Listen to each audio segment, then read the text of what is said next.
નમસ્કાર ખેડૂત મિત્રો, હું મકવાણા મનીષ ફરી એક નવા વિડીયોની અંદર આપ સર્વે ખેડૂત મિત્રો તથા દર્શક મિત્રોનું હાર્દિક સ્વાગત કરું છું. અને મિત્રો આજે આપણો કંઈક અલગ જ ટોપિક રહેવાનો છે કે જે અત્યાર સુધીમાં કે યુટ્યુબમાં તમને આવો વિડીયો પણ જોવા નહીં મળે અને કોઈએ લગભગ આ પ્રયોગ કર્યો પણ નહીં હોય કે જે તમે વ્યવસ્થિત રીતે જોઈ શકો છો પાછળ કે જે આપણે લીલું છાણ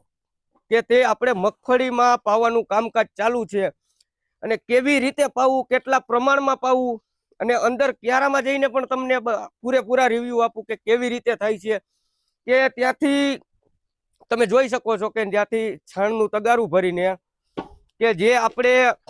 અહીંયા ધોરિયામાં જે પાણી હાલે છે કે જે આગળના ભાગમાં આપણે ત્યાં છાણ નાખી દેવાનું છે, બરોબર. કે તે વ્યવસ્થિત રીતે જોઈ શકો છો કે છાણનું તગારું આગળના ભાગમાં જો કે આવી રીતે કંઈક આગળના ભાગમાં નાખીને કે એટલે આવી રીતે ધોરીઓ તમે જોઈ શકો છો કે દોરો આવી રીતે હાઈલો આવે કે આ તમે જોઈ શકો છો. અને આગળ આપણે અહીંયા એક જુગાડ બનાવેલો છે કે તે પણ અહીંયા કે જે કચરો કે આ તે કોઈ હોય કે તે અહીંયા ફસાઈ જાય અને જેથી કરીને આપણે તેને બાયણે કાઢી રાખી અને તેની પાછળના ભાગમાં પણ તમે જોઈ શકો છો કે અહીંયા કે આવી રીતે કંઈક દોરો ધોરિયો આપણે હાઈલો જાય છે. અને ખેતરમાં જઈને પણ તમને પૂરા રિવ્યુ આપું અને આના શું શું ફાયદા થાય છે કે આ કરવું જોઈએ કે ન કરવું જોઈએ. કે આપણે ગઈ સાલ આનો ઉપયોગ કરેલો હતો અને આપને બેસ્ટમાં બેસ્ટ આપને રિઝલ્ટ મળ્યું હતું કે ઘણા ખેડૂત મિત્રો કે જે જીવામૃત બનાવે છે કે વગેરે વગેરે બનાવીને કે જે ઓર્ગેનિક તરફ વળવાનો પ્રયત્ન જે કરે છે કે આપણે કંઈક આ રીતે અલગથી દેશી જુગાડ બનાવીને મગફળીમાં આપણે 2 થી 3 વાર આપણે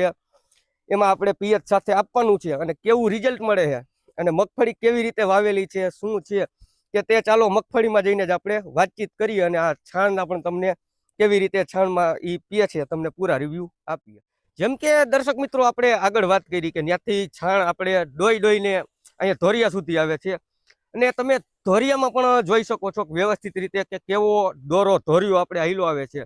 અને ખાસ કરીને મિત્રો કે જો આ પ્રયોગ કરવાના હોય તો તમે લીલા છાણનો પ્રયોગ કરો અને આ રીતે કંઈક તમે જોઈ શકો છો કે નાકામાં આવી રીતે આપણું હાઈલું જાય છે અને પિયતમાં પણ આગળ તમે અહીંથી જોઈ શકો છો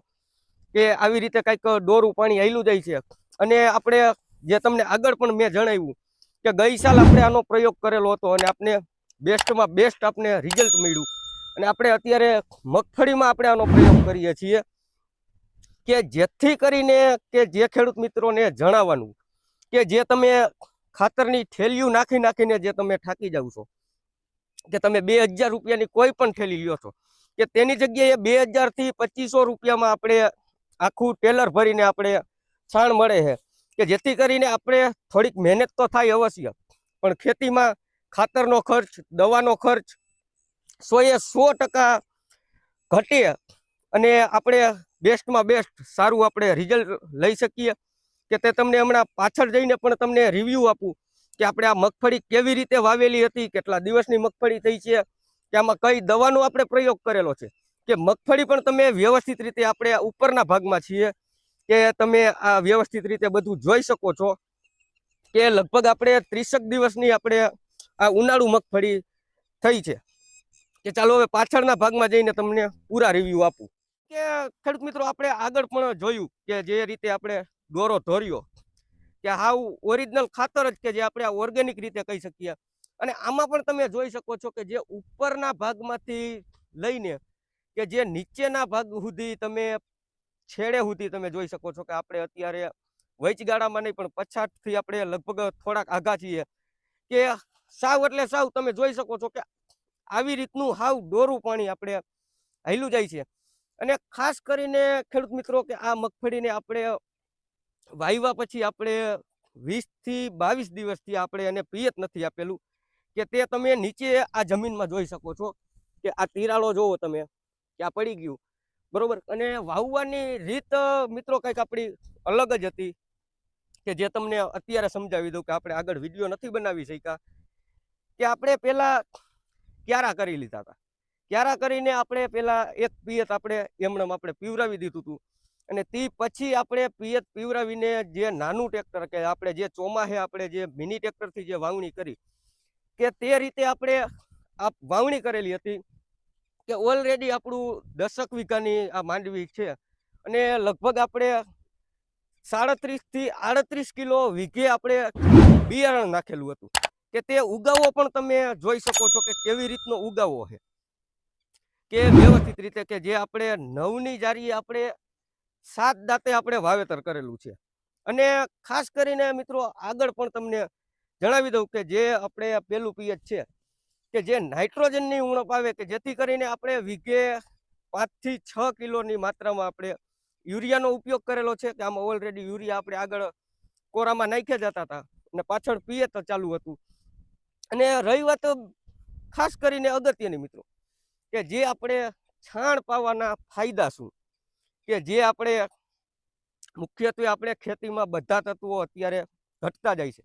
અને ખેતીમાં જે આપણે આગળ વાત કરી કે આપણે ડીએપી લઈએ કે એનપી લઈએ કે ગમે એ થેલી લઈએ કે આપણે 2000 રૂપિયાની થેલી આવે છે, કે અત્યાર સુધીમાં મિત્રો કે જે તમે દવાની દુકાને જાઓ કે ક્યાંય પણ જાઓ કે તમને એમ કોઈએ નહીં કીધું હોય કે તમે દેશી ખાતર ભરો કે તમે આવી રીતે છાણનો પ્રયોગ કરો, કે એ તમને ડબલા પકડાવે અને ખાતર પકડાવે, કે આપણે જેથી કરીને આપણો મુખ્યત્વે હેતુ છે કે આપણે ખેતીની અવનવી માહિતી કંઈક તમારા સુધી પહોંચાડીએ અને ખેતીમાં બને એટલો ખર્ચ ઘટાડીને વધુ ઉત્પાદન લેવાનો આપણે પ્રયત્ન કરીએ. કે છાણ પાવાનો મુખ્યત્વે મિત્રો આપણો એક જ કારણ છે કે આપણે માનો કે નાઇટ્રોજન છે, ફોસ્ફરસ છે, સલ્ફર છે,